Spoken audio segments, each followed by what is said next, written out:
pasó que luego las empresas nacionalizadas, la burocracia estatal, por otro lado, también terminó cometiendo desastres brutales, porque, claro, es una burocracia estatal que dependía de quién, de sí misma, de un gobierno que era muy duro con el trabajo de el gobierno de Chávez. Cuando hubo luchas que iban más, si los corrían por izquierda, que iban más allá de lo que creo, fue duro tanto discursivamente como a nivel de control y de represión. Obviamente no fue la norma porque la mayoría de las veces el movimiento obrero seguía a Chávez, pero cuando hubo luchas duras era muy represivo. Entonces pasaron cosas como que, un ejemplo, solo uno de varios, una empresa de lácteos Los Andes que procesa jugos, ¿no? Jugos con frutas. Los tipos, los burócratas de la empresa, por ejemplo, en lugar de comprarle la pulpa de fruta a los productores nacionales, los pequeños productores nacionales, es decir, no necesitabas dólares, no tenías por qué necesitar dólares, con bolívares le podías comprar la pulpa de fruta a los productores nacionales. Los tipos importaban pulpa de frutas de México y de otro lado.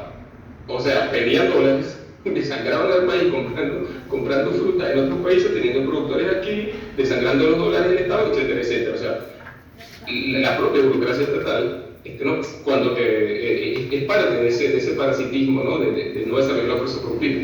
Si los trabajadores detectaban esa corrupción o la denunciaban, esos trabajadores eran despedidos, eran represaliados. Entonces, digo, es parte de la explicación de todo esto. Y ya después, ¿no? Decía Karina, sí, para nosotros,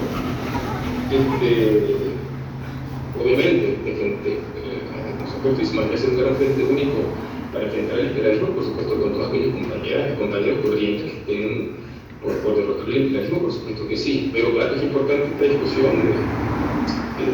sobre el champismo, porque además esta cuestión de como que si solo aumenta hay dos campos, un campo reaccionario que es el imperialismo y un campo hipotéticamente progresivo, que es la sociedad nacional, tiene el problema de que entonces nunca está el campo de la clase obrera, no sé.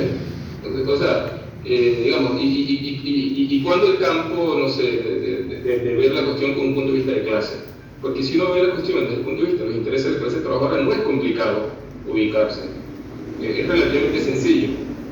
Digo, en esto que decía, ¿no? Uno de los mártires de Chicago, ¿no? El discurso que decía que me interesa que la clase obrera sepa identificar claramente a sus amigos y enemigos, ¿no? Si uno tiene un punto de vista de clase, es sencillo que tú digas, bueno, el gobierno burgués que te hace ajustes, que te reprime, ¿no? Mi amigo no es. Puedo tener un enemigo, tranquilamente. Digo, y es porque aquí la derecha sindical comenzó a correr mucho esa frase que alguna gente dice que el enemigo de tu enemigo es tu amigo, y con ese argumento popularizaron entre los trabajadores que había que estar con Estados Unidos, ¿no? Porque bueno, estamos enfrentando al gobierno que nos reprime, que ajusta, entonces como Estados Unidos es enemigo del gobierno venezolano, entonces Estados Unidos es mi amigo.